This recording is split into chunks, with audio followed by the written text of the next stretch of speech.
Lieutenant Maya Washington's story is one of unshakable courage in the face of injustice. But how did one woman's calm defiance spark a movement that changed American law enforcement forever? Stay tuned to find out.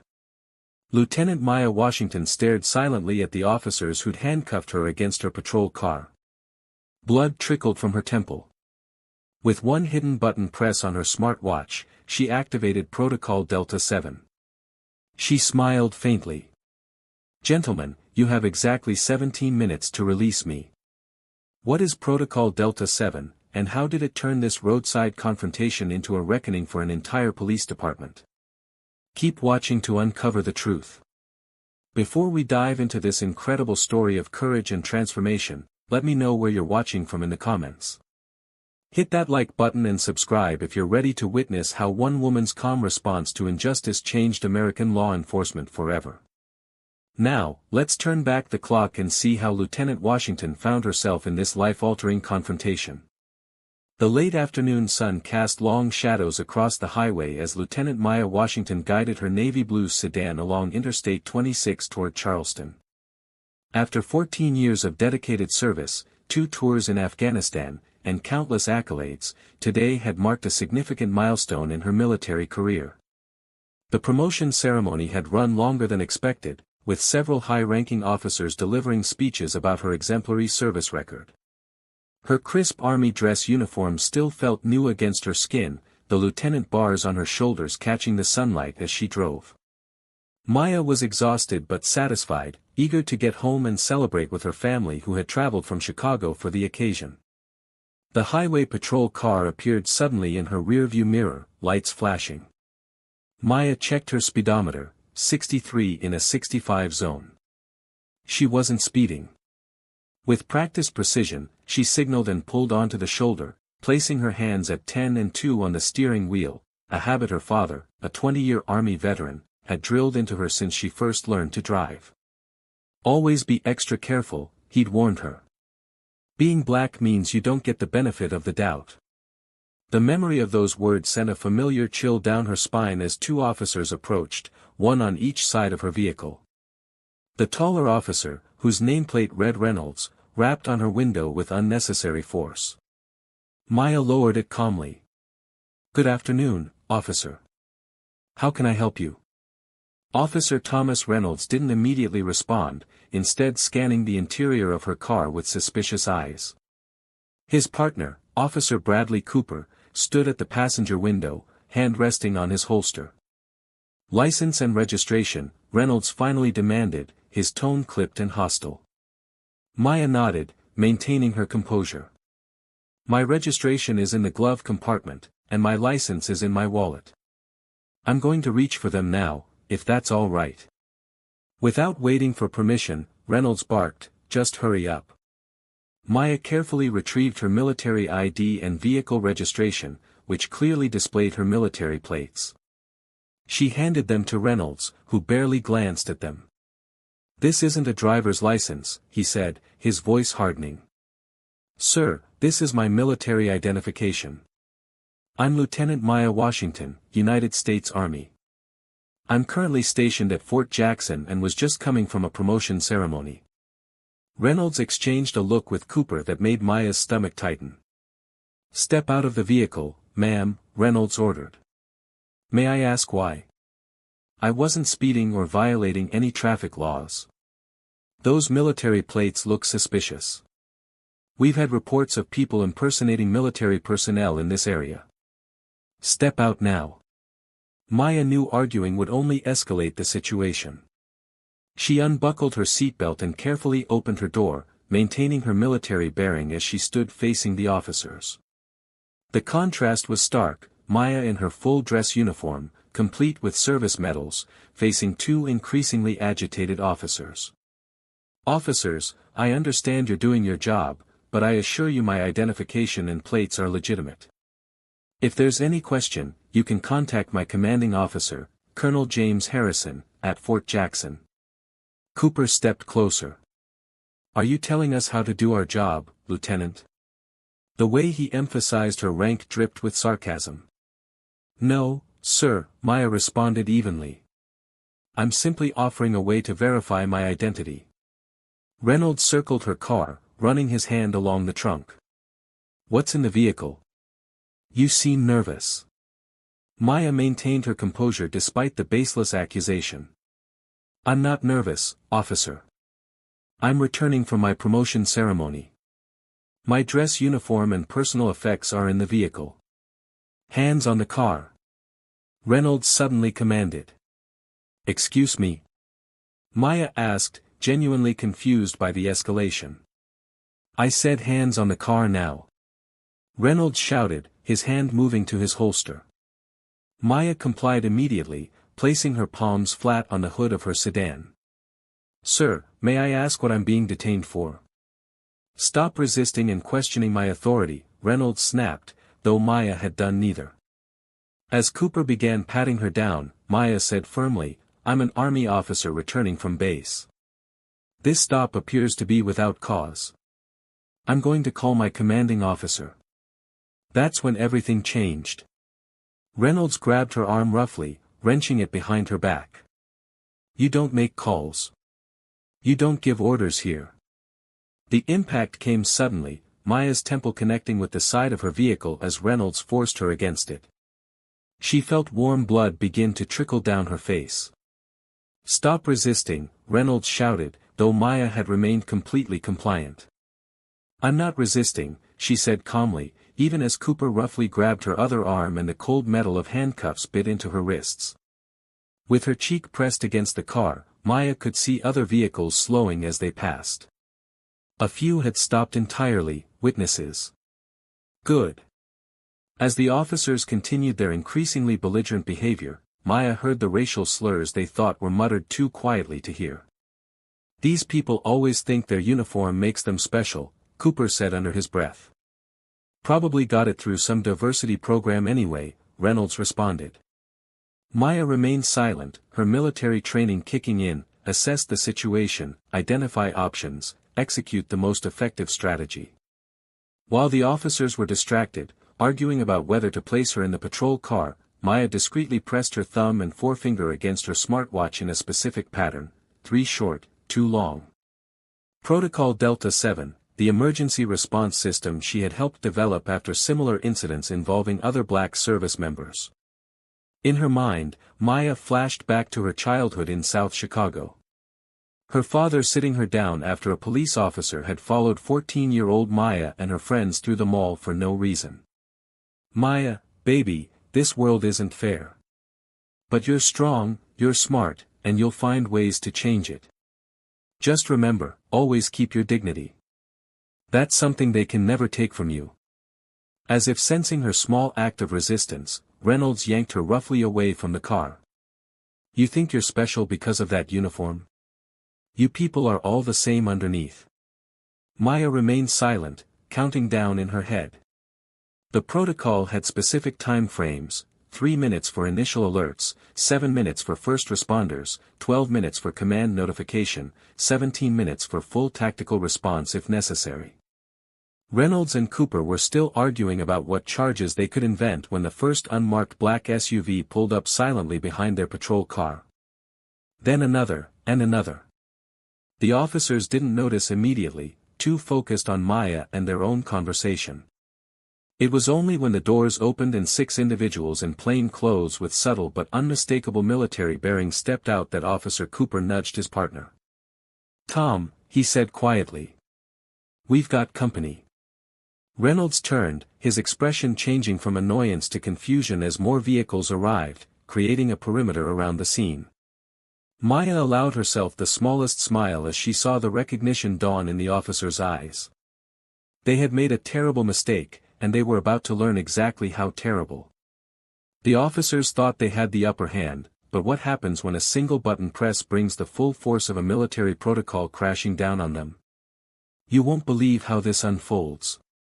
The sudden appearance of unmarked vehicles and stern-faced personnel in civilian clothes transformed the roadside confrontation in an instant.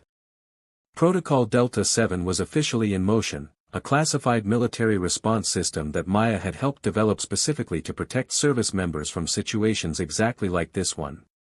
While Reynolds and Cooper stared in bewilderment at the growing presence surrounding them, Maya remained perfectly still, blood still trickling from her temple, hands cuffed behind her back. She knew precisely what was happening. Within 3 minutes of her activation, automatic alerts had been dispatched to military police headquarters, the FBI Civil Rights Division, and the Department of Defense. Satellite resources had been immediately redirected, capturing high-definition footage of the scene from above. Every word and action from this point forward would be documented with irrefutable precision. "What the hell is this?" Reynolds demanded of no one in particular, his hand instinctively moving toward his weapon. A trim man in a charcoal suit approached calmly. "Officer Reynolds, I'm going to need you to keep your hands visible at all times." The man hadn't raised his voice, but his tone carried unmistakable authority. "How do you know my name?" Reynolds asked, his confidence visibly faltering. The man didn't answer, instead turning his attention to Maya. "Lieutenant Washington, are you injured?" Before Maya could respond, Reynolds interjected, "She's being detained for questioning our authority and potential impersonation of military personnel." The suited man turned slowly toward Reynolds, his expression unchanged yet somehow more intense. "Officer Reynolds, my name is Special Agent Marcus Daniels, Department of Defense. Lieutenant Washington is currently the subject of Protocol Delta 7, a federal security measure that supersedes your jurisdiction." "I'll ask again, Lieutenant, are you injured?" Maya responded with military precision. "Minor laceration to the right temple, sir. No other injuries to report." Daniels nodded almost imperceptibly, then spoke into his wrist microphone. "Medical on scene, please. Documentation team active." Within seconds, 2 individuals with medical kits approached, while others began photographing and recording the scene from multiple angles. Cooper shifted nervously, "Listen, this is just a routine traffic stop that got a little complicated. There's no need for all this, whatever this is." As he spoke, more vehicles arrived, one bearing military police insignia, another unmarked but clearly federal. Reynolds attempted to reassert control. The suspect was being uncooperative, and "Lieutenant Washington is not a suspect," Daniels interrupted flatly. "She is a decorated Army officer who has activated an emergency protocol after being physically assaulted while in uniform. And yes, Officer Reynolds, we have that documented as well." Reynolds blanched. "You can't possibly." "Satellite confirmation at 17 hours 42 minutes and 37 seconds local time shows you forcing Lieutenant Washington's head against the vehicle. The impact velocity dang has been calculated at approximately enough force to cause the laceration currently being treated." The precision of this information silenced Reynolds momentarily. Behind them, Maya could hear one of the medical personnel speaking quietly into a communication device, confirming the presence of a minor traumatic head injury consistent with forceful impact against a vehicle. Cooper, sensing the situation spiraling beyond their control, attempted to hurry things along. "Look, if there's been a misunderstanding, we can release her now and be on our way." He moved toward Maya with keys for the handcuffs but was intercepted by 2 military police officers who had positioned themselves on either side of her. "Evidence preservation protocols are in effect," one stated firmly. "The restraints will be removed and preserved by our forensics team." Meanwhile, Maya's thoughts flashed back to the meeting 6 months earlier when she had proposed expanding Protocol Delta 7. She had presented case after case of black service members being harassed, detained, and sometimes injured by law enforcement while in uniform. "It's not enough to respond after the fact," she had argued to the panel of senior officers. "We need immediate system, immediate intervention capability and irrefutable documentation." Colonel James Harrison, her commanding officer, had supported her proposal against significant resistance. "This isn't just about protecting our people," he had said. "It's about upholding the dignity of the uniform and those who wear it." The memory gave Maya strength as she stood bleeding on the roadside, watching as the protocol she had championed methodically dismantled the officer's authority. A call came through to Special Agent Daniels, who listened intently before looking directly at Reynolds and Cooper. Colonel James Harrison, Lieutenant Washington's commanding officer, is on the line with your police chief right now. He's requested direct communication with you. Daniels held out a secure phone.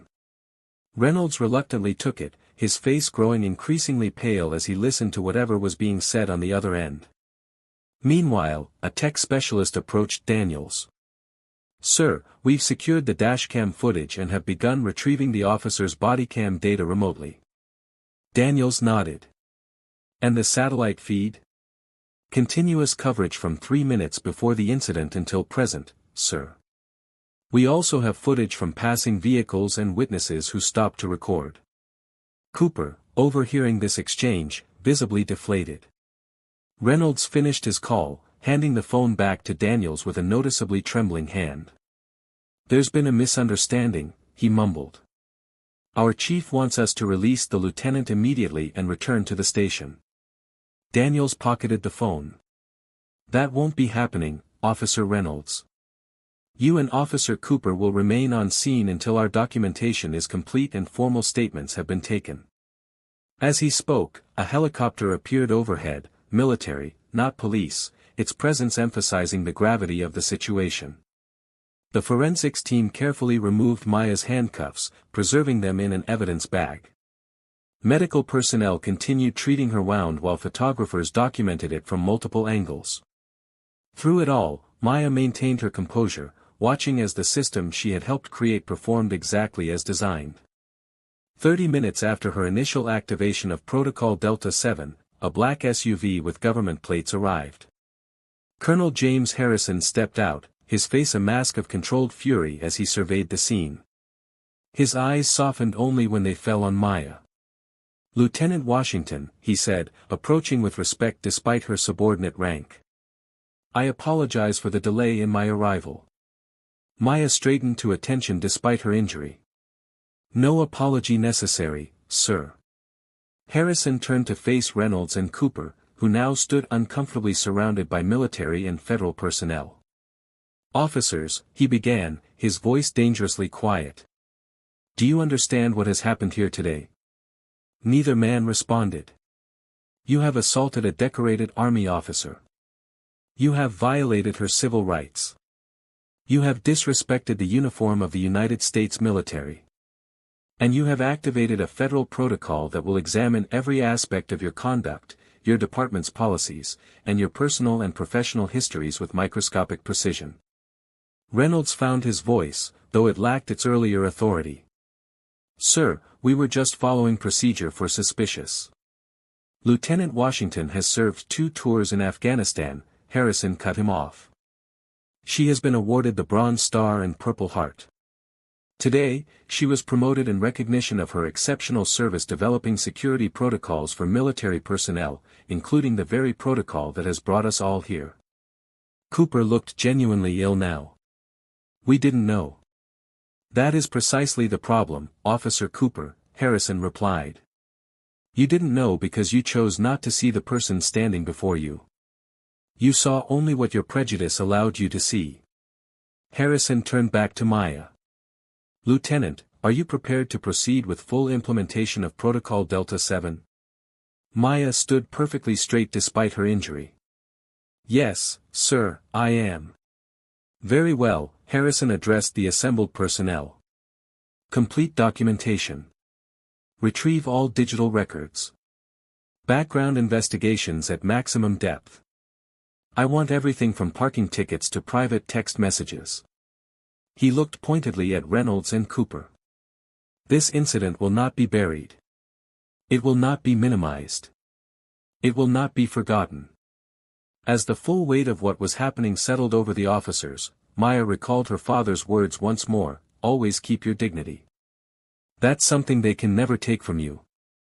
Standing there, surrounded by the full force of the institution she served, Maya Washington knew she had done far more than keep her dignity. She had transformed an act of injustice into a moment of reckoning. Police Chief Daniel Williams slammed his office door so hard the framed certificates on his wall rattled dangerously. 30 years on the force, the last 7 as chief, and never had he faced a situation like this. His phone hadn't stopped ringing since Colonel Harrison's call 90 minutes ago. The mayor, the city council, the police union, the press, everyone wanted answers he didn't have. The most immediate problem sat in his visitor's chair, Internal Affairs Captain Gloria Ramirez, whose expression suggested she'd rather be anywhere else. "Tell me again," Williams demanded, pacing behind his desk. "What exactly are we dealing with here?" Ramirez consulted her tablet. Officers Reynolds and Cooper conducted a traffic stop on Lieutenant Maya Washington, United States Army. The stop escalated to a physical confrontation, resulting in Lieutenant Washington being handcuffed and sustaining a head injury.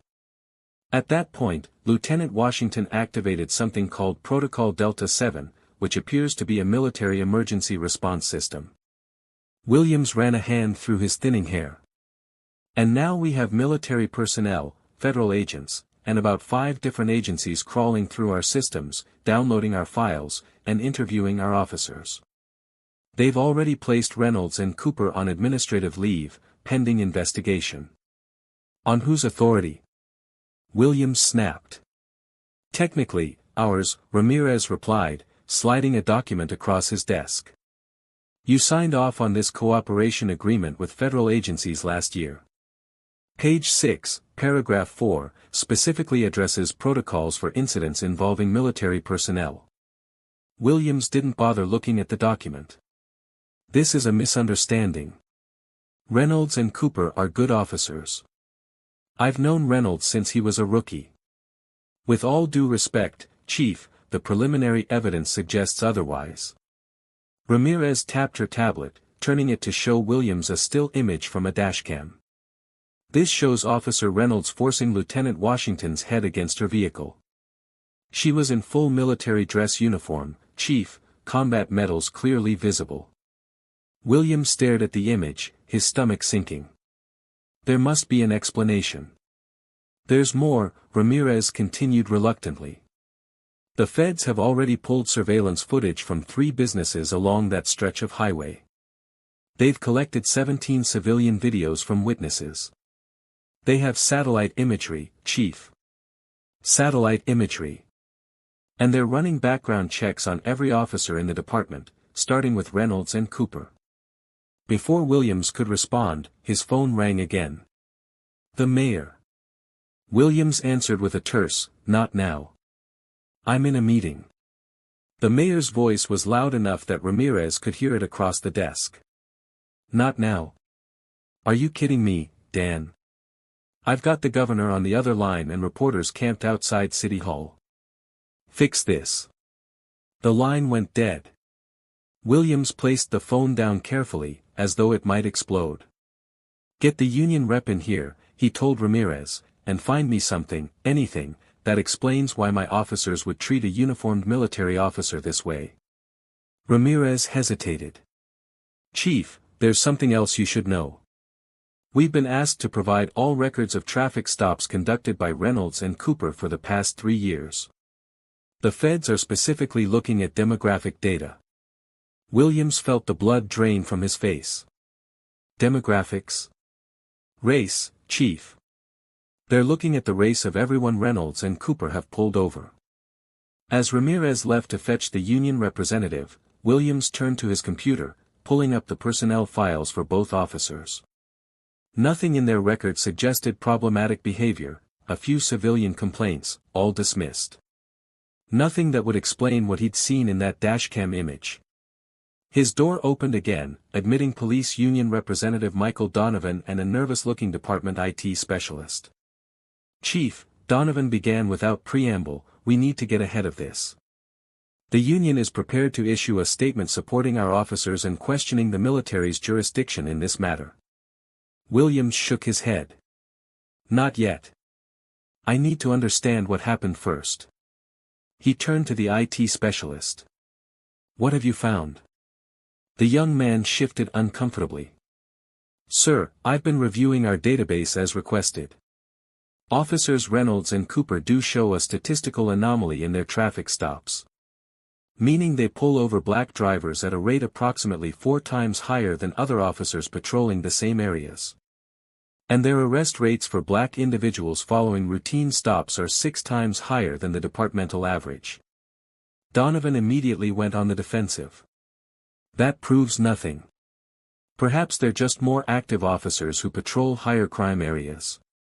The IT specialist shook his head. I controlled for patrol zones and overall stop frequency, sir.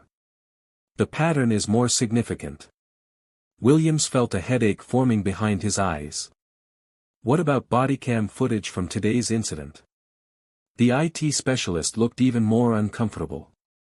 That's another issue, sir. Both officers' cameras show gaps in the recording. Officer Reynolds's camera apparently malfunctioned at exactly the moment Lieutenant Washington was injured. Convenient, Williams muttered. Donovan leaned forward. Chief, these officers deserve the benefit of the doubt. Whatever this military protocol thing is, it's an overreaction. We issue a statement supporting our men, let the lieutenant cool off, and this all goes away. The office door opened again without a knock. Assistant Chief Bernard Palmer entered, his expression grave. It's not going away, Mike, he said to Donovan. The media has the story. All of it. Someone leaked the dashcam footage showing Reynolds slamming the lieutenant's head into her car. It's on every news channel right now. Williams collapsed into his chair. How bad? Palmer placed his phone on the desk. A news website displayed on the screen. The headline read, Decorated Black Army Officer Assaulted by Police While in Uniform. Beneath it was a still image of Maya Washington, blood trickling down her face, handcuffed against her car, her military medals clearly visible. It gets worse, Palmer continued. They have Lieutenant Washington's service record, 2 tours in Afghanistan, Bronze Star, Purple Heart. She literally jumped on a grenade to save her unit. It was a dud, but she didn't know that when she did it. Jesus Christ, Williams whispered. Palmer wasn't finished. And someone leaked Reynolds and Cooper's stop data. CNN is running a segment right now about racial profiling in our department. Donovan's phone buzzed. He checked it, his face falling. The union is revising its position. They're suggesting we focus on supporting the majority of officers who don't engage in questionable practices. Throwing Reynolds and Cooper under the bus, Williams translated. The military is requesting all personnel files for both officers, Palmer continued. And they've sent over Lieutenant Washington's medical report, concussion, 6 stitches, and facial contusions. Williams stared at the news image on Palmer's phone. Lieutenant Maya Washington's face, composed despite her injury, stared back at him. The blood on her temple stood in stark contrast to the spotless dress uniform and rows of combat medals. What had his officers been thinking? A knock at the door preceded Ramirez's return. Chief, Colonel Harrison from Fort Jackson is here. He's requesting an immediate meeting. Williams nodded numbly. Send him in. Ramirez hesitated. He's not alone, sir.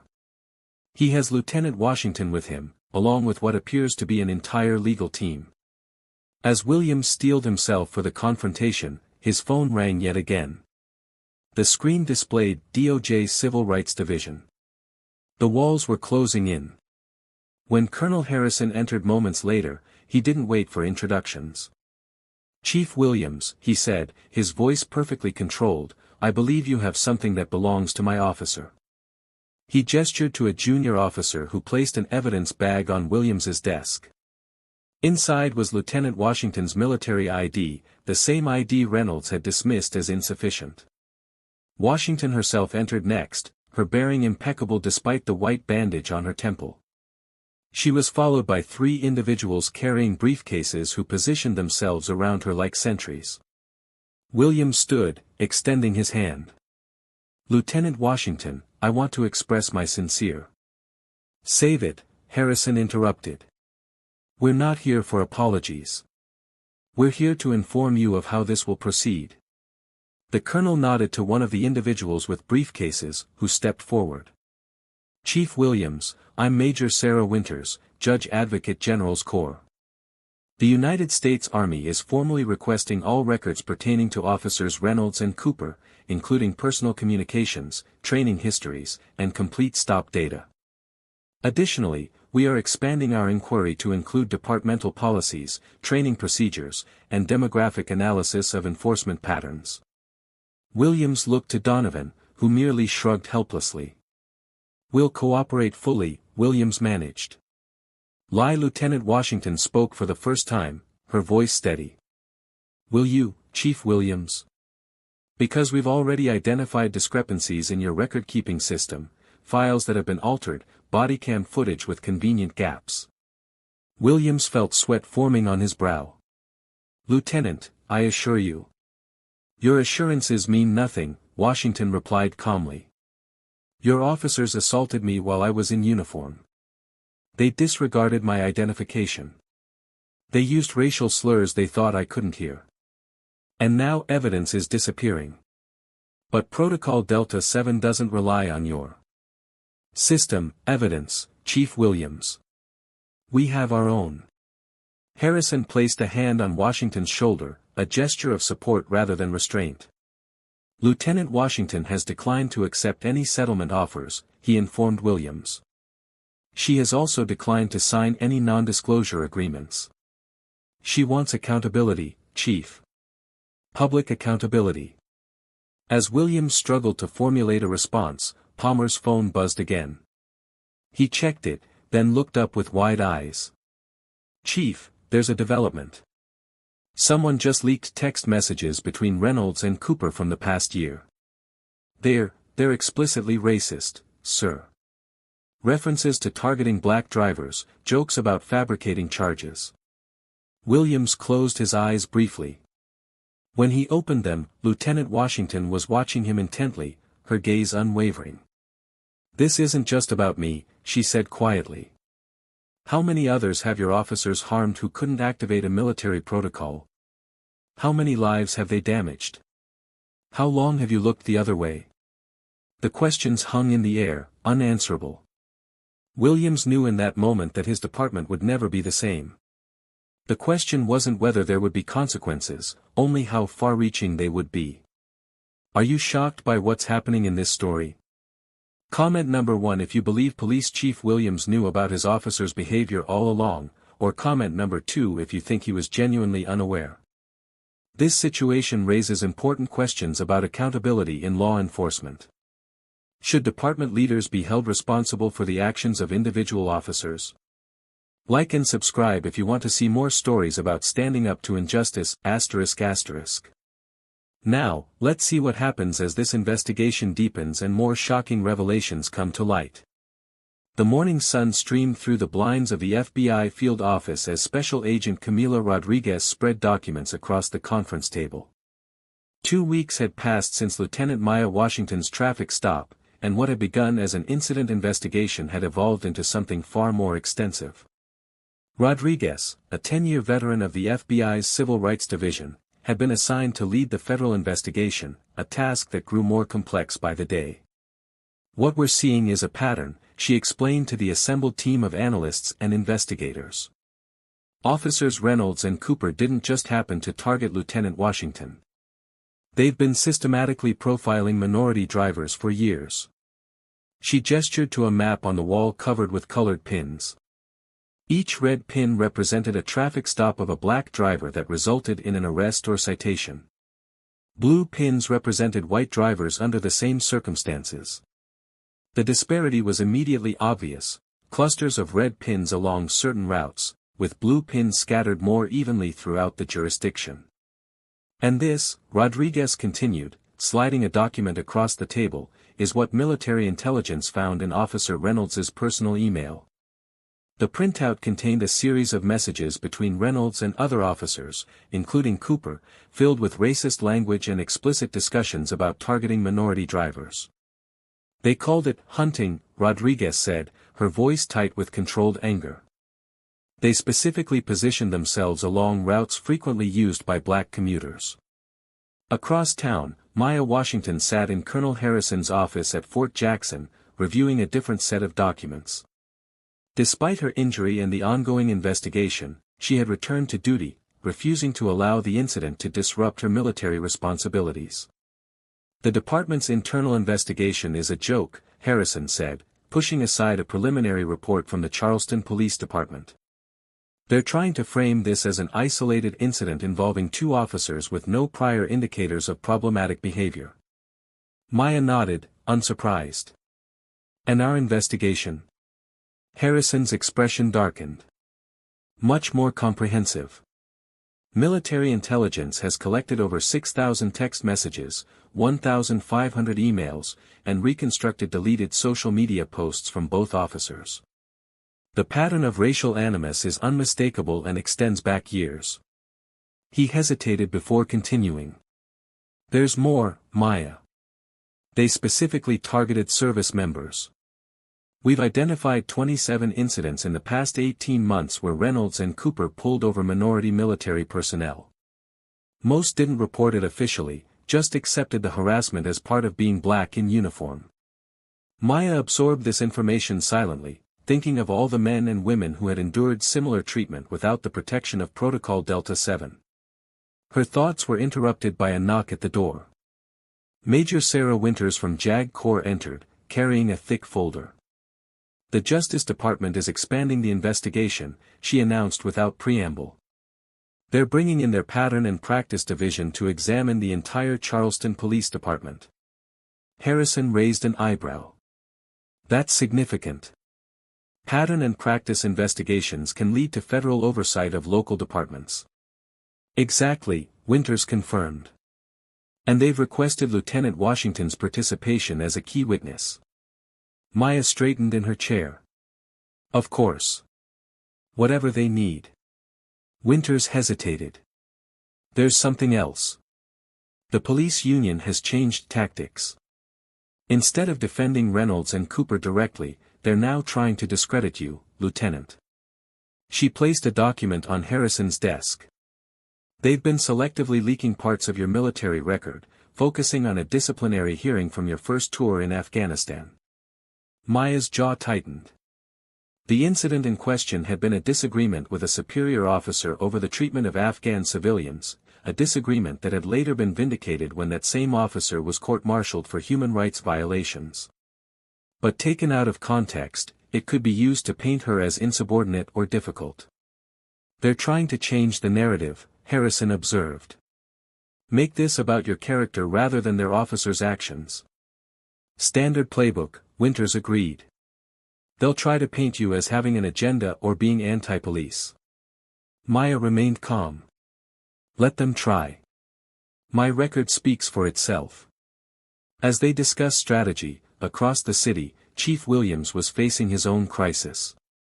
The mayor had called an emergency meeting with the city council after receiving the preliminary findings from the federal investigation. "This isn't just about two officers anymore," the mayor said, pacing the conference room. "The feds have identified 14 officers with similar patterns of discriminatory stops." 14, Dan. "That's almost 20% of your patrol division."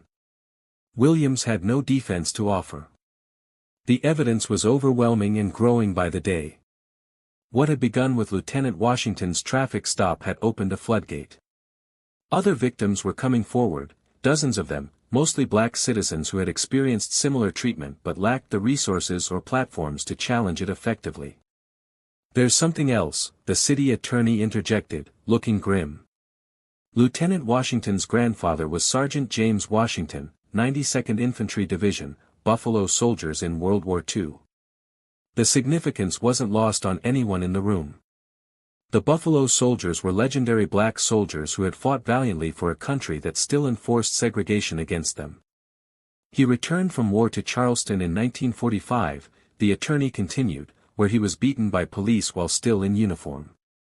No charges were ever filed against the officers involved."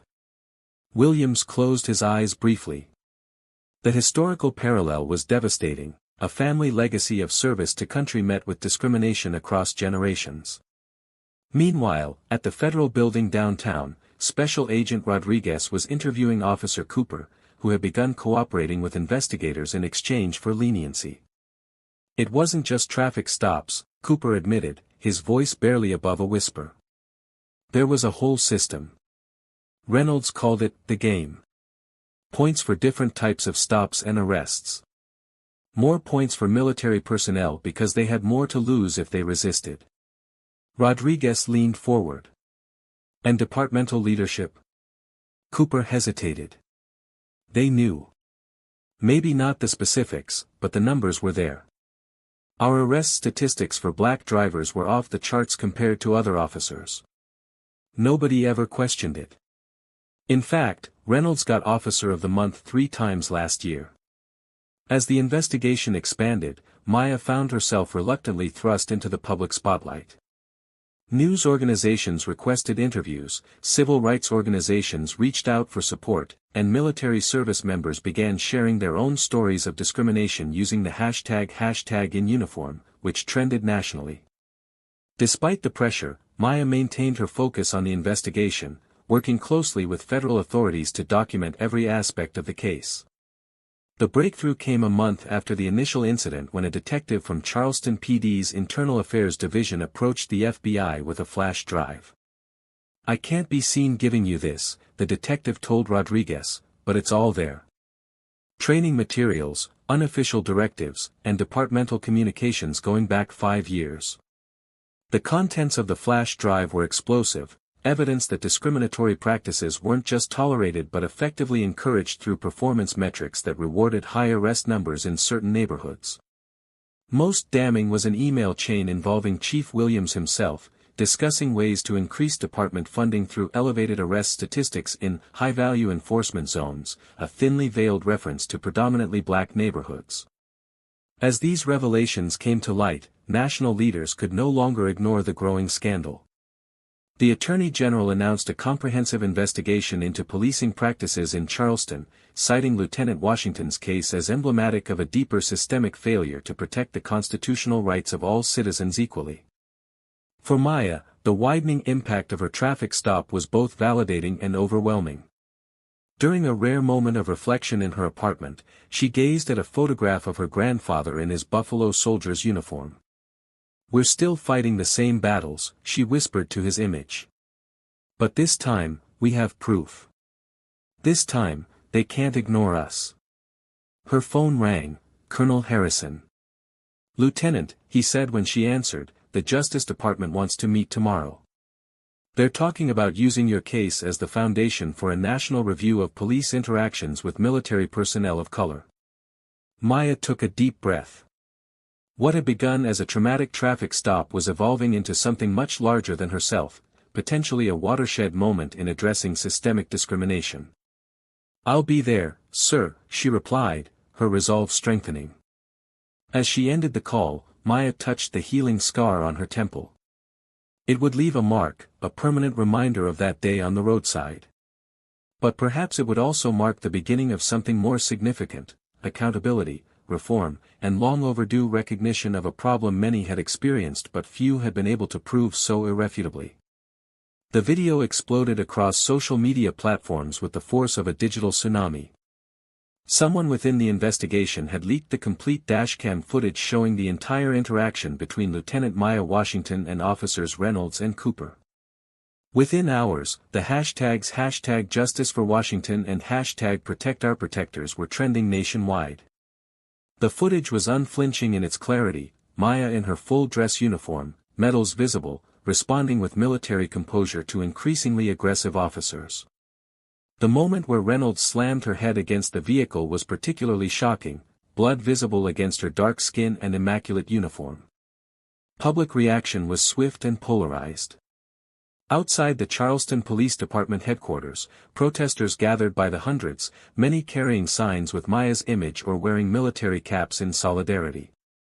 Veterans groups mobilized with remarkable speed, organizing rallies in cities across the country. The American Legion issued a statement condemning the unconscionable treatment of a decorated officer who has risked her life in service to this nation. Outside Fort Jackson, a different scene unfolded as hundreds of military personnel, both active and retired, staged a disciplined show of support. They stood in silent formation, many in uniform, creating a powerful visual statement without saying a word.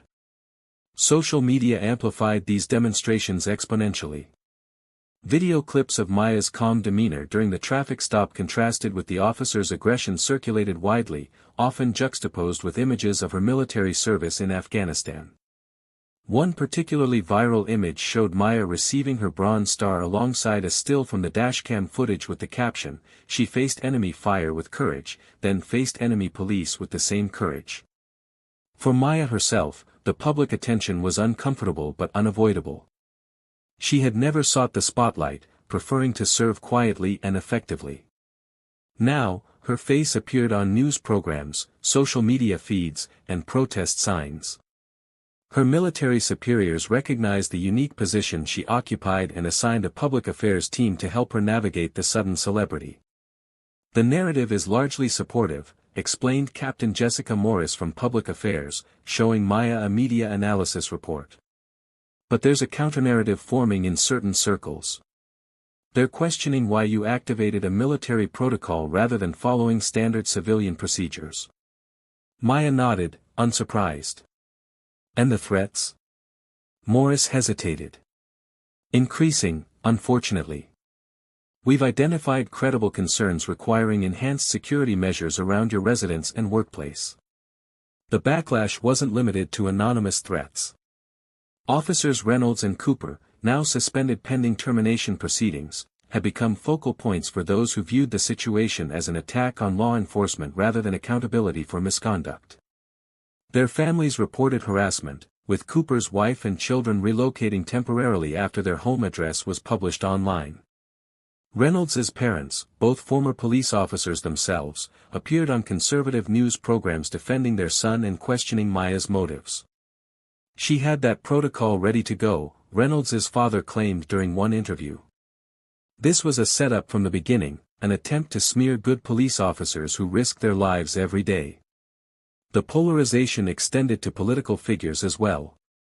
The governor of South Carolina called for a comprehensive review of police training and accountability measures, while several state legislators defended the officers and criticized what they called federal overreach into local policing matters. Charleston City Council convened an emergency session to address the growing crisis. The meeting, intended to be procedural, transformed into an impromptu public forum as hundreds of citizens packed the chamber, many demanding immediate action. "My son wears the same uniform as Lieutenant Washington," one mother testified, her voice breaking. "He serves this country with honor, only to be treated like a criminal in his hometown. How many others have suffered the same treatment without a protocol to protect them?" As public pressure mounted, Maya received an unexpected request, an invitation to speak at a national conference on policing and civil rights. Colonel Harrison advised caution. "This is beyond your military duties, Lieutenant. You're not obligated to become the face of this issue." Maya considered his words carefully. "With respect, sir, I activated Protocol Delta 7. I knew it would lead to scrutiny and potential change. It would be irresponsible to step back now when my voice could help shape that change." Harrison studied her for a moment. "You understand this could affect your military career. Not everyone in the chain of command is comfortable with the attention this has brought." "I understand, sir, but I can't unring this bell, nor would I want to." As Maya weighed this decision, the social media campaign #JusticeForWashington and #ProtectOurProtectors gained momentum, with military personnel of all races sharing stories of similar experiences with law enforcement. The hashtag accumulated over 2 million posts in a single week, creating a virtual testimony of a problem far more widespread than previously acknowledged. Veterans organizations, initially focused on Maya's specific case, began advocating for systemic change in how police departments interact with military personnel, particularly those of color.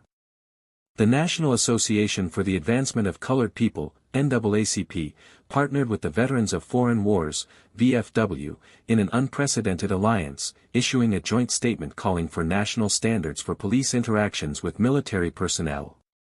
Media coverage reflected this evolution with in-depth investigations into similar cases across the country.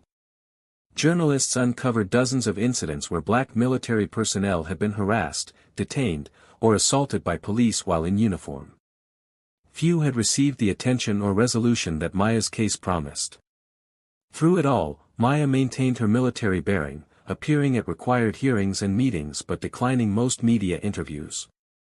Her rare public statements were measured and focused on systemic improvement rather than personal vindication.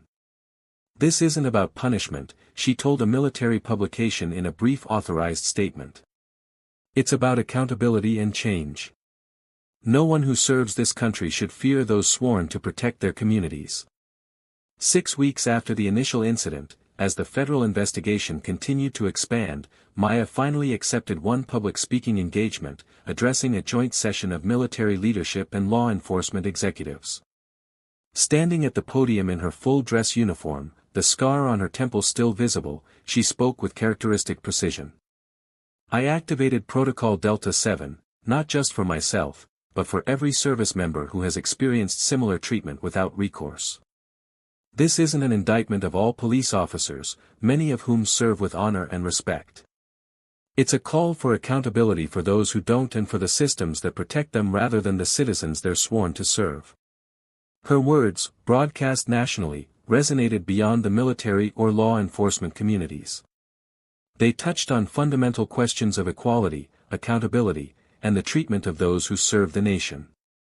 As Maya concluded her address, the applause was thunderous, but she took no satisfaction in it. She understood that real change would be measured not in accolades but in policies, practices, and ultimately the experiences of those who would come after her. That evening, as she returned to her apartment under security escort, Maya found an envelope that had been slipped under her door despite the building's enhanced security. Inside was a handwritten note from Cooper's wife. "My husband was wrong. He knows it now. Thank you for forcing him to see what he couldn't or wouldn't see before. Our children will grow up in a different world because of your courage." Maya placed the note carefully in her desk drawer next to the photograph of her grandfather in his Buffalo soldier's uniform, 2 generations separated but united by common experience and uncommon courage. The movement she had inadvertently sparked continued to grow, transcending her individual case to address deeper questions about race, service, and justice in America. As the investigation entered its 3rd month, the initial wave of public outrage began to encounter coordinated resistance. The Charleston Police Officers Association held a press conference on the steps of City Hall, dozens of officers standing in formation behind their union president, Michael Donovan. "We support accountability for genuine misconduct," Donovan stated, his voice amplified by microphones from every major news outlet. "But what we're seeing now is the demonization of an entire profession based on allegations against 2 officers. This has gone far beyond reasonable inquiry into a witch hunt that threatens public safety." His words signaled a shift in strategy from defending Reynolds and Cooper specifically to protecting the department and policing more broadly. The resistance wasn't limited to public statements. Within days of Donovan's press conference, selective portions KY. System of Lieutenant Maya Washington's military record appeared on a conservative news website. The leaked documents focused on the disciplinary hearing from her first Afghanistan tour, carefully edited to remove the context and subsequent vindication. "Washington's History of Insubordination," read the headline, followed by quotes from unnamed military sources questioning her judgment and temperament. Colonel Harrison called Maya to his office immediately.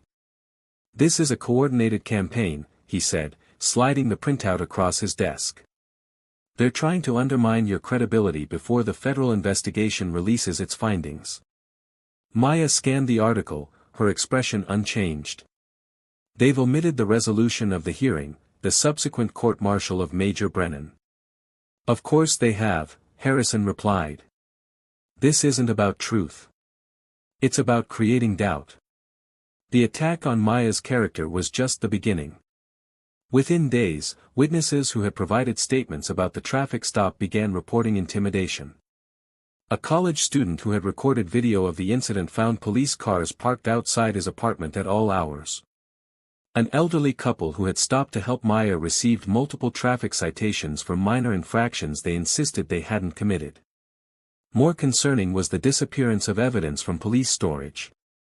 The original dashcam footage, supposedly secured as part of the investigation, was reported corrupted when federal investigators requested a second analysis.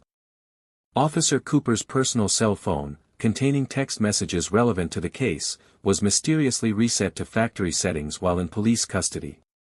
"They're circling the wagons," Special Agent Rodriguez told Maya during a secure meeting at the FBI field office. "This goes beyond Reynolds and Cooper now.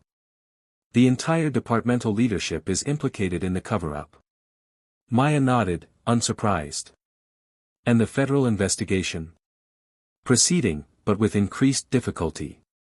We're encountering resistance at every level, witnesses changing statements, evidence disappearing, officials suddenly unavailable for interviews." Maya considered this information carefully. "They're betting that public interest will fade, and the pressure will ease if they can delay long enough." Rodriguez nodded grimly. "It's a common tactic and often effective." The pressure extended beyond the investigation itself. Local political figures who had initially expressed support for Maya began walking back their statements, using phrases like, "waiting for all the facts," and, "supporting our police during this difficult time." The mayor, previously outspoken about the need for accountability, now emphasized healing and moving forward rather than justice. Even within military circles, Maya began noticing subtle changes. Administrative requests took longer to process. Her security clearance review, routine and typically perfunctory, was suddenly flagged for additional scrutiny. Colleagues who had been openly supportive became more reserved, some admitting privately that they'd been advised to maintain professional distance from the case. Colonel Harrison, still firmly in her corner, warned her of the reality they faced. "They're hoping you'll break, Maya, take a settlement, sign an NDA, and let this all disappear." "That won't happen, sir." "I know, but you need to understand what you're up against. This isn't just about two officers anymore. It's about a system protecting itself." The system's resistance became even more apparent when Maya was summoned to a meeting with General Phillips, the base commander. The general's office was imposing, designed to intimidate with its spare furnishings and military precision. "Lieutenant Washington," he began without preamble, "I understand your desire for justice in this matter, but this situation has expanded beyond the bounds of a simple traffic stop. It's affecting military-civilian relations, base operations, and potentially the careers of everyone involved, including yours." Maya stood at attention. "There's been an offer," the general continued. "The city is prepared to terminate both officers, implement a limited review of departmental practices, and offer you substantial compensation. In exchange, you would sign a non-disclosure agreement, and the federal investigation would be narrowed to focus solely on Reynolds and Cooper." Maya didn't hesitate. "I must respectfully decline, sir." The general's expression hardened slightly. "Lieutenant, I'm not sure you understand the implications of prolonging this. Your promotion to captain was on track before this incident. Now it's being reviewed. Your next assignment, which was to be the Pentagon, is on hold. This crusade may cost you the career you've worked so hard to build." Maya remained perfectly still, her voice steady. "With respect, General, if my career can be threatened because I reported being assaulted while in uniform, then the problem extends far beyond the Charleston Police Department." The general studied her for a long moment. "You've thought this through?" "Yes, sir." "And still you persist?" "Yes, sir." He leaned back slightly. "Your grandfather was Sergeant James Washington, 92nd Infantry." The question surprised her. "Yes, sir." "Buffalo Soldiers." "I knew him, Lieutenant, not well, but I met him at a veterans event years ago. Remarkable man, remarkable generation." The general stood, signaling the end of the meeting. "That will be all, Lieutenant." As Maya turned to leave, he added, "Washington." She paused.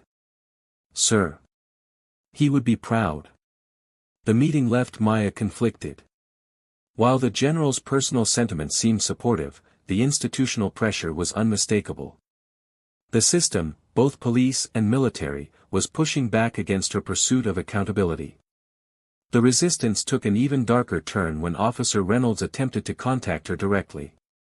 A message appeared on her personal email, not her military address, suggesting they meet privately to resolve this situation between us. Maya immediately reported the contact to both military security and the FBI. Rodriguez was alarmed. This could be an attempt to compromise the investigation or, worse, a threat to your safety. We'll need to increase your security detail. As the pressure mounted, Maya discovered her military performance reviews had been altered with new comments questioning her judgment and team orientation. Colonel Harrison, upon discovering the changes, was furious and had them corrected. But the message was clear: the system had ways to fight back that went far beyond the original incident. Despite these challenges, Maya remained resolute. When offered an opportunity to transfer to another base for her safety and career advancement, she politely declined. When pressured to accept a settlement that would have made her financially secure for life but required her silence, she refused without hesitation. What she couldn't have anticipated was how her steadfastness would inspire others. Cooper, the junior officer involved in her traffic stop, finally broke under the combined weight of federal scrutiny and his own conscience. Against union advice and without immunity, he approached the FBI with a complete account of not just Maya's traffic stop but years of systematic discrimination within the department.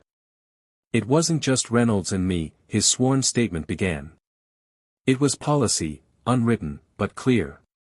Target certain neighborhoods, certain types of drivers. Make the numbers look good. Don't question the methods." His testimony implicated not just fellow officers but supervisors, trainers, and department leadership, including Chief Williams himself. As Cooper's testimony became public, the resistance intensified. The police union officially abandoned him, calling him a traitor in an internal memo that promptly leaked to the press. His family received threats serious enough to warrant relocation through a federal witness protection program. But the dam had broken. Other officers, seeing Cooper step forward, began providing their own accounts, some anonymously, others openly, despite the professional risks. What had begun with Maya's traffic stop was evolving into a comprehensive exposure of systemic discrimination, one that couldn't be contained by NDAs, settlements, or threats. In a moment of rare vulnerability, Maya confided in Colonel Harrison. "I never wanted this, sir. I just wanted accountability for what happened to me." Harrison nodded, understanding. "Sometimes, Lieutenant, accountability requires dismantling the systems that make injustice possible. You activated Protocol Delta 7, but you also activated something much more powerful: truth in a system built on denial." As Maya faced continued resistance from the entrenched power structures, she found herself asking difficult questions about the price of persistence. Was her career worth sacrificing? Was the toll on her personal life, the security concerns, the public scrutiny, the constant stress, justified by the potential for change? Would the system ultimately prevail through sheer institutional inertia? Have you ever stood up against a powerful system even when it tried to silence you? Comment number 1 if you believe Lieutenant Washington should continue fighting despite the risks to her career, or comment number 2 if you think she should accept the settlement and protect her future. This part of the story raises important questions about personal sacrifice versus systemic change. Would you risk your career and safety to expose injustice? Like and subscribe if you want to see more stories about courageous individuals who refuse to back down when facing powerful opposition. ***. Now, let's see what happens as Maya reaches a critical turning point in her fight for accountability. The encrypted file arrived on Special Agent Rodriguez's secure server at 3:17 a.m. Sender unknown. Subject line blank. Under normal circumstances, such a transmission would have been quarantined and scrutinized before opening. But these weren't normal circumstances, and Rodriguez had been waiting for something exactly like this. The file contained over 5,000 internal communications from the Charleston Police Department spanning the past decade: emails, text messages, training materials, and internal memos, all meticulously organized and annotated. Most damning were the unofficial departmental guidelines for proactive policing, in high-value zones, a euphemism for targeting black neighborhoods and drivers. Rodriguez immediately secured the data and initiated authentication protocols while simultaneously arranging emergency meetings with the Justice Department's Civil Rights Division. By dawn, a team of analysts was processing the material, verifying its authenticity, and cataloging its contents. By noon, they had confirmation, the leaked documents were genuine, and they revealed a pattern of systematic discrimination that went far beyond individual officers. The whistleblower remained anonymous, identified only as Sentinel in the communications, but the precision of the documentation suggested someone with high-level access to departmental systems. Meanwhile, across town, Officer Bradley Cooper sat in a secure federal location, providing his final deposition before entering witness protection. His testimony had evolved from reluctant admission to comprehensive disclosure, detailing years of discriminatory practices, fabricated charges, and departmental cover-ups. It started in the academy, Cooper explained, his voice flat with exhaustion. Never explicitly stated, but clearly communicated through scenarios, examples, and evaluation criteria, which neighborhoods to target, which drivers were suspicious, how to justify stops that had no legitimate basis. He described a point system among certain officers for arrests of minority drivers and a competition for monthly statistics that department leadership tacitly encouraged through promotions and favorable assignments. Reynolds was the worst, Cooper continued, but he was also the most successful by departmental metrics, 3-time Officer of the Month, always praised for his proactive approach. Everyone knew what that meant. Most significantly, Cooper confirmed what the leaked documents suggested. Chief Williams and other senior leaders were not merely negligent but complicit, actively shielding discriminatory practices from outside scrutiny while privately endorsing them. As Cooper's testimony and the leaked documents circulated through federal channels, Lieutenant Maya Washington received an urgent summons to Colonel Harrison's office. She arrived to find not only Harrison but also her entire legal team and Special Agent Rodriguez waiting. "We've reached a tipping point," Harrison began without preamble. "The evidence secured in the past 24 hours has transformed the scope of this investigation." Rodriguez took over, briefing Maya on both the leaked documents and Cooper's expanded testimony. "This is no longer about your traffic stop, Lieutenant. It's about a decade of systematic civil rights violations sanctioned at the highest levels of the department." Maya absorbed this information with characteristic composure. "And the implications?" "The Justice Department is preparing to announce a pattern or practice investigation into the entire Charleston Police Department," Rodriguez explained. "Federal oversight, mandatory reforms, potentially criminal charges against multiple officers and officials, including Chief Williams." Harrison added, "There's something else, Lieutenant. Officer Reynolds has requested to speak with you directly, under supervised conditions, of course." Maya's surprise must have shown on her face. "Why would I agree to that? He claims to have information that wasn't included in his official statements, information relevant not just to your case, but to other victims." Maya considered this carefully. "What's your assessment, Agent Rodriguez?" "He's desperate," Rodriguez replied frankly. "The evidence against him is overwhelming. He's facing federal charges with mandatory minimums. This could be a last attempt to gain leniency through cooperation, or he genuinely wants to provide information that could help other victims. People rarely fit neatly into categories of entirely good or entirely evil, Lieutenant, even Reynolds." After careful consideration and extensive security arrangements, Maya agreed to the meeting. It took place in a federal building with Reynolds in custody and multiple agents present. The man who sat across from her bore little resemblance to the arrogant officer who had slammed her head against her car 3 months earlier. Reynolds looked diminished, his uniform replaced by standard-issue detention center clothing, his former confidence entirely absent. "Lieutenant Washington," he began, his voice barely audible, "thank you for agreeing to see me." Maya said nothing, waiting. Reynolds struggled visibly with what he wanted to say.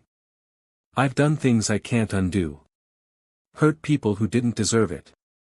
Used my badge as a weapon instead of a shield." He looked up briefly, then away again. I'm not asking for forgiveness. I don't deserve that. But I want to help make it right. For the others. Others? Maya prompted.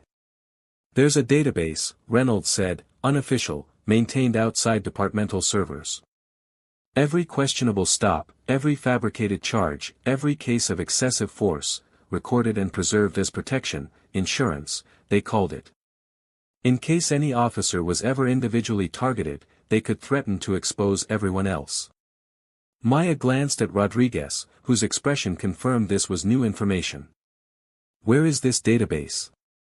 Secured server, access limited to senior officers and union representatives.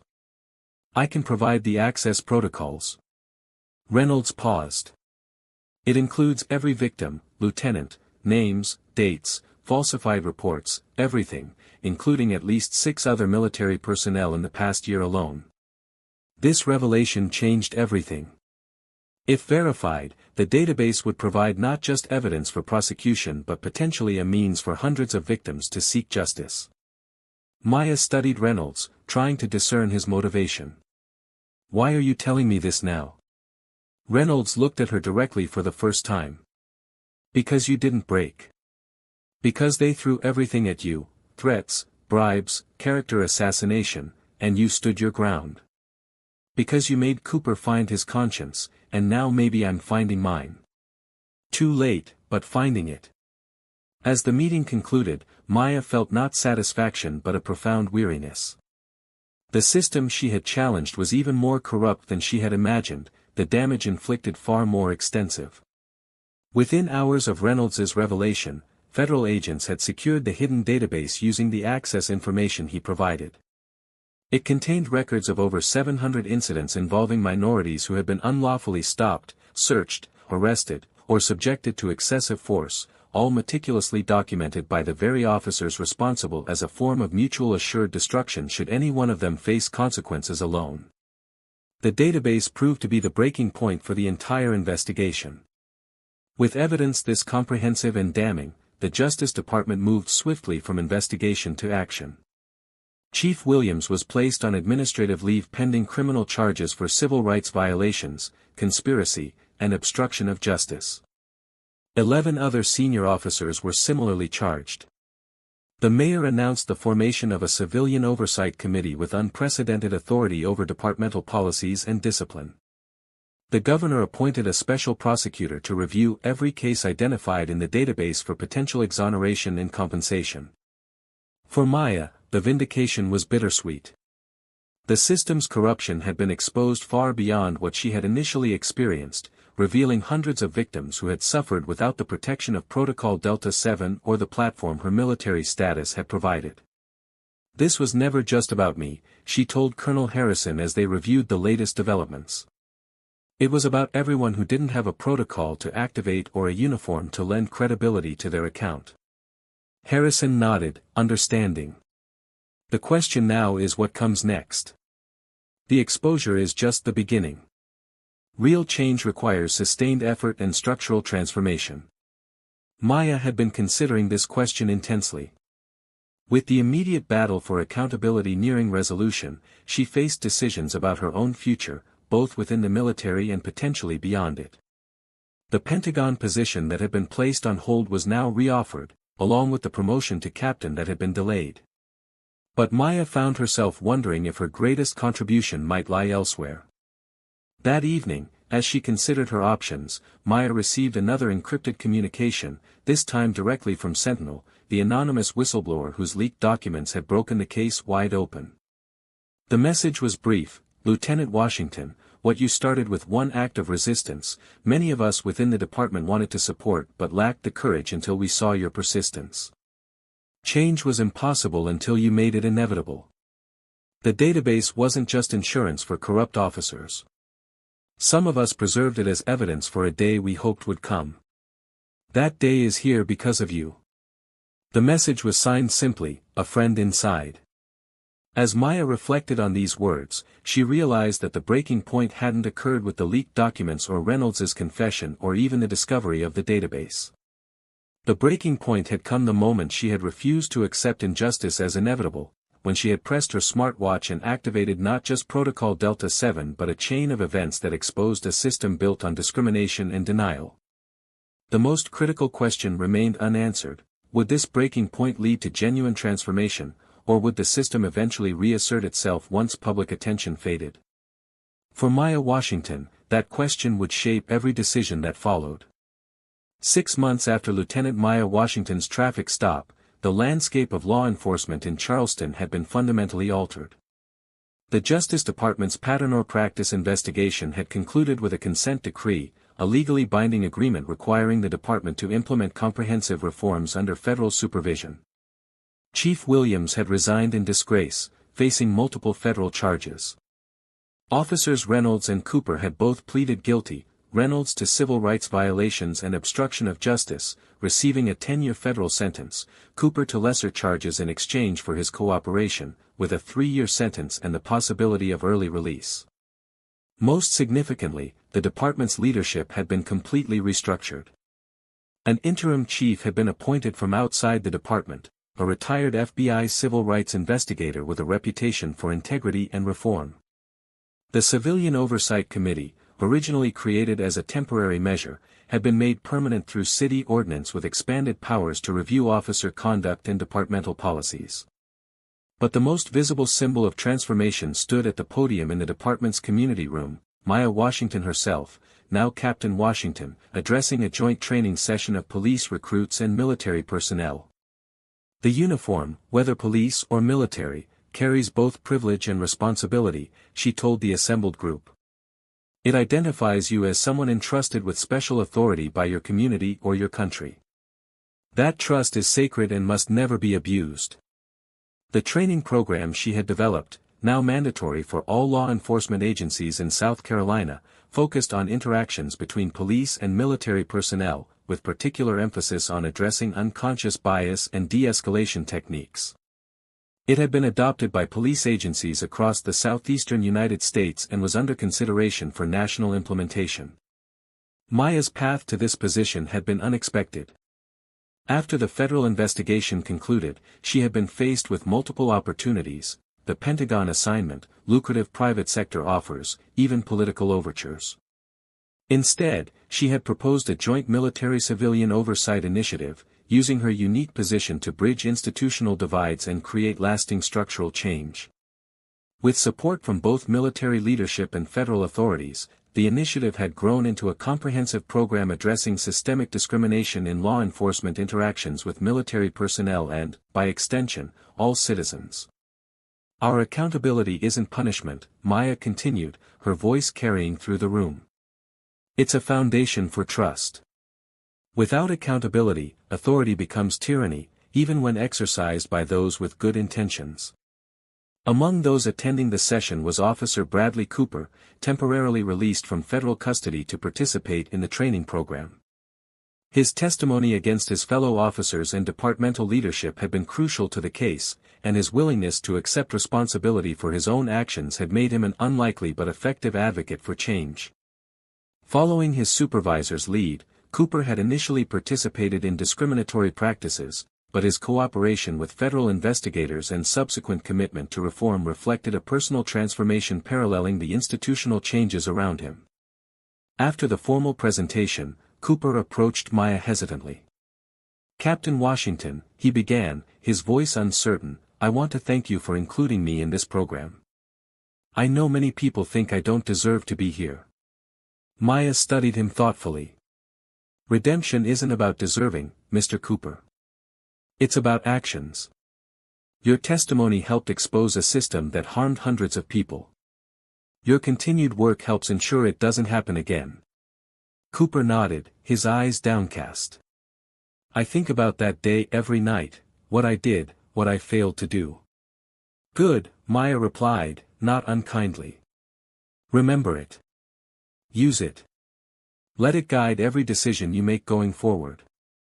As Cooper returned to his place, Colonel Harrison approached. "Powerful session, Captain," he observed. "Though I notice you didn't mention forgiveness." Maya smiled slightly. "Forgiveness is personal, Colonel. I can forgive without forgetting. I can work with former adversaries without pretending the past didn't happen. Transformation requires remembering, not erasing. Harrison nodded, understanding. The Pentagon called again. They're persistent in wanting you for that strategic role. And my answer remains the same, Maya replied. My work here isn't finished. The transformation extended far beyond Charleston. The database of discriminatory incidents, once used as protection for corrupt officers, had become a roadmap for justice. Under Maya's guidance, a team of military lawyers and civil rights attorneys had established a foundation providing free legal representation to every victim identified in the records. Hundreds of wrongful convictions had been overturned, expunged, or pardoned. Millions in compensation had been secured for those whose lives and livelihoods had been damaged by discriminatory enforcement. More importantly, Protocol Delta 7 had been expanded and implemented across all military branches, providing every service member with immediate protection and response in situations involving potential civil rights violations. What had begun as Maya's initiative had become standard procedure, with specialized training for all military personnel on their rights and the protocol's activation. The transformation wasn't without resistance. Police unions nationally had initially condemned the reforms as anti-law enforcement and undermining officer authority. Conservative media outlets had attempted to frame the changes as political rather than necessary corrections to demonstrable injustice. Some military leaders had expressed concern about creating special protections for service members that might strain relationships with civilian authorities. Maya had addressed these objections not by arguing but by demonstrating results. Crime rates in Charleston had not increased with the reforms, they had slightly decreased. Officer morale, after an initial decline, had improved as the toxic culture perpetuated by Williams and others had been replaced with transparent policies and fair evaluation metrics. Community trust in the department, measured through independent surveys, had risen significantly. Even the most skeptical observers had difficulty arguing with these outcomes. Perhaps the most powerful evidence of transformation came from unexpected quarters. Former Chief Williams, awaiting trial on federal charges, had requested a meeting with Maya. After careful consideration, she had agreed. I believed I was protecting my officers, Williams had told her, seeming genuinely confused by his own actions.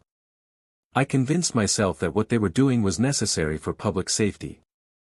I never saw it as discrimination, just effective policing.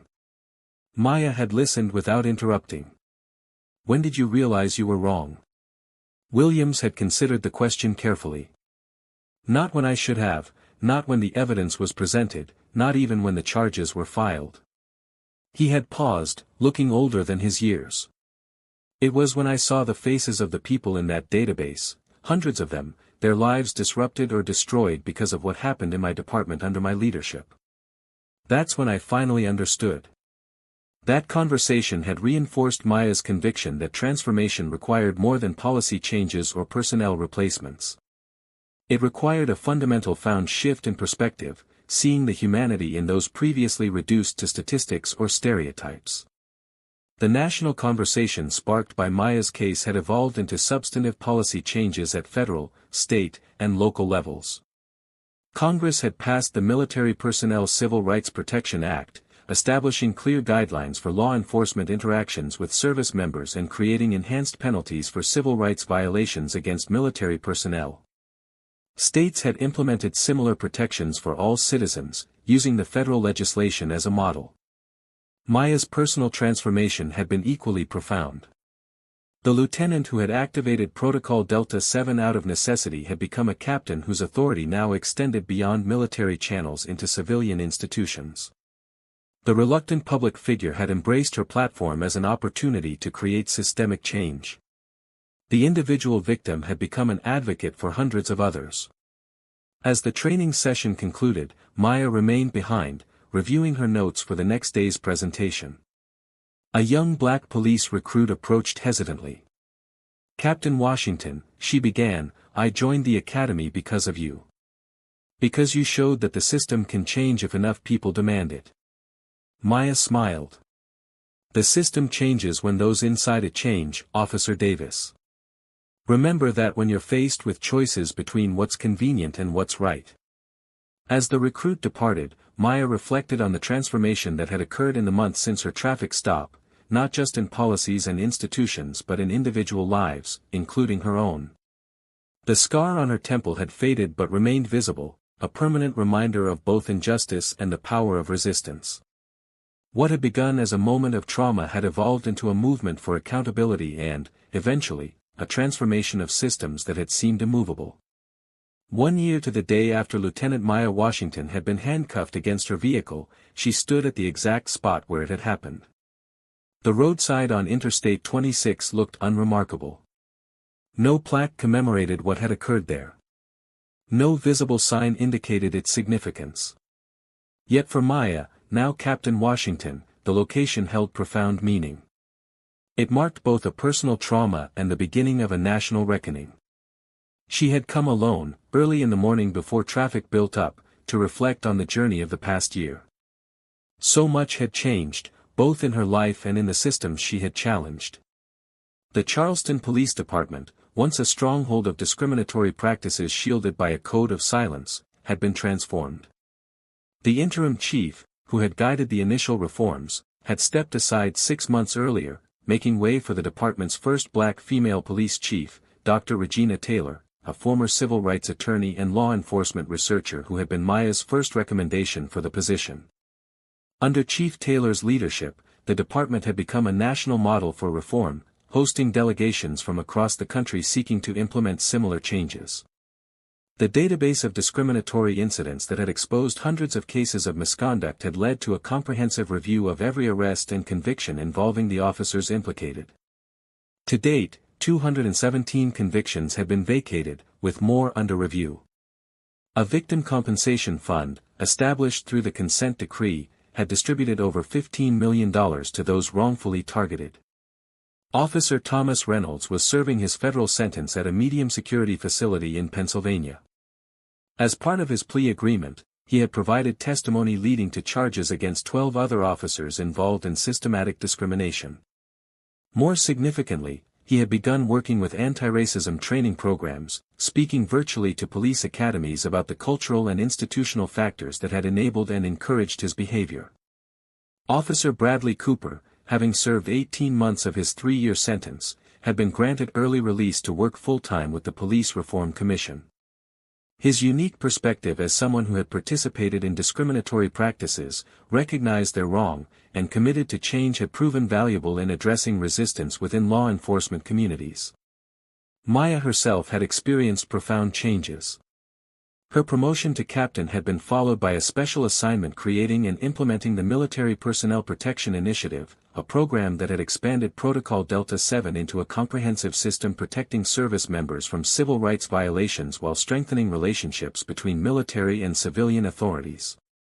The protocol that had saved her had now protected dozens of other service members in similar situations. As Maya stood at the roadside, lost in reflection, a vehicle pulled up behind her, a familiar black SUV with government plates. Colonel Harrison, now General Harrison following his own promotion, stepped out. "I thought I might find you here," he said, approaching with respect for her private moment. "Annual pilgrimages aren't typically your style, Captain." Maya smiled slightly. "Not a pilgrimage, sir. A reminder, of what was, of what's changed." "Both," Harrison replied. "This spot marks the moment when I realized that accepting injustice only ensures its continuation." Harrison nodded, understanding. "The Presidential Medal of Freedom ceremony is at 1,400 hours. We should head back soon if you want time to prepare." The announcement of the award had taken Maya by surprise. The nation's highest civilian honor seemed disproportionate to what she viewed as simply doing her duty. Yet she understood its symbolic importance, recognition not just of her individual courage but of the movement for accountability she had come to represent.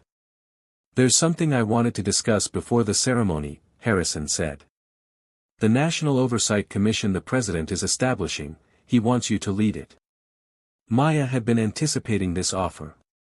The commission would have unprecedented authority to investigate and address civil rights violations in law enforcement nationwide. It represented an opportunity to expand the changes implemented in Charleston to a national scale. "I'd need to leave active service," she noted. "A leave of absence has been approved should you accept," Harrison replied, "with guaranteed reinstatement at your current rank." As they discussed the details, another vehicle approached, a Charleston Police Department SUV. Chief Taylor stepped out, her uniform impeccable. "I thought you might be here, Captain Washington," she said, joining them at the roadside. "Today has significance for all of us." The three stood in momentary silence, each reflecting on their role in the changes of the past year. Chief Taylor broke the silence. "I have news that seemed appropriate to share here, where it all began. The City Council voted unanimously this morning to adopt the Washington Protocols as permanent departmental policy. The Washington Protocols, named despite Maya's modest objections, were a comprehensive set of accountability and transparency measures that went beyond the requirements of the federal consent decree. They included body cameras that couldn't be deactivated during interactions with the public, civilian review of all use-of-force incidents, and mandatory demographic tracking of all stops and arrests with public reporting of the data. "The vote wasn't the most remarkable part," Taylor continued. "What struck me was that the officers' union representatives spoke in favor of adoption. They cited improved community relations, reduced civilian complaints, and increased officer satisfaction with clear, consistent policies. This development, more than any award or recognition, represented the true transformation Maya had hoped to achieve, institutional change embraced by those within the system rather than imposed from outside." As they prepared to leave the roadside, Maya's phone rang, a secure line used only for official communication. The call was brief but significant. "That was the Attorney General," she informed Harrison and Taylor after ending the call. "The Justice Department has concluded its review of the expanded database Reynolds provided. They've identified similar patterns of discrimination in 17 other departments across 8 states. Federal pattern or practice investigations will be announced next week." Harrison nodded soberly. "What began here won't end here." "It never does," Maya replied. "Injustice anywhere is a threat to justice everywhere." The Presidential Medal of Freedom ceremony that afternoon was attended by military leaders, civil rights advocates, law enforcement reformers, and families of those who had been victims of discriminatory policing. Maya, in her full dress uniform, stood at attention as the president placed the medal around her neck, the citation acknowledging her extraordinary courage in challenging systemic injustice and creating lasting institutional change. In her brief acceptance remarks, Maya focused not on her own actions but on the collective effort that had followed. "This medal recognizes not what I did alone but what is possible when we refuse to accept injustice as inevitable, when we hold systems accountable, when we demand that our institutions live up to their stated ideals." Following the ceremony, a private reception included some unexpected guests. Officer Cooper, temporarily released from his remaining restrictions, attended with his wife and children. They approached Maya somewhat hesitantly. "Captain Washington," Cooper began, "my family wanted to meet you, to thank you for showing me a path to redemption I didn't deserve, but I'm trying to earn." Maya exchanged a meaningful look with Cooper's wife, recalling the note she had received months earlier. "Redemption isn't earned through words, Mr. Cooper, but through actions. Your work with the Reform Commission speaks for itself." Even more surprising was the presence of Officer Reynolds' daughter, a 22-year-old senior at Howard University. "My father sent me," she explained, her voice a mixture of sadness and determination. "He wanted me to tell you that your forgiveness meant more than you could know, and that he's speaking to every police cadet who will listen about the mistakes he made and how to avoid them." Maya had visited Reynolds in prison 3 months earlier, a difficult meeting for both of them. She had not offered easy absolution for his actions but had acknowledged his efforts toward restitution. "Your father has a long road ahead," she told his daughter honestly. "But walking it takes courage. Please tell him I recognize that." The final surprise of the evening came when Maya was introduced to Sentinel, the anonymous whistleblower whose leaked documents had broken the case wide open. He was a former IT specialist from the Charleston PD who had quietly collected evidence of discrimination for years, waiting for the right moment to release it. When you stood your ground against everything they threw at you, he told Maya, I knew the time had finally come.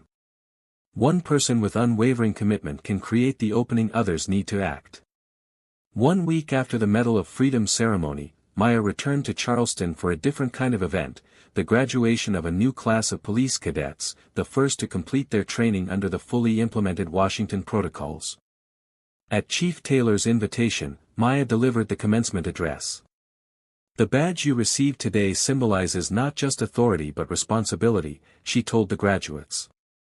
Your power exists to protect those you serve, particularly the most vulnerable. Your accountability ensures that protection is real rather than theoretical.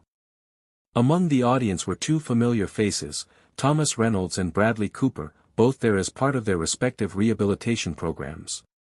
Their presence represented something Maya had not initially thought possible, that those who had been part of the problem could contribute to the solution, that transformation could extend to individuals as well as institutions. As the ceremony concluded, Maya found herself reflecting on the extraordinary journey that had begun with a routine traffic stop and a hidden button press on her smartwatch. Protocol Delta 7 had been designed as an emergency response system, but it had become something far more powerful, a catalyst for exposing and addressing systemic injustice.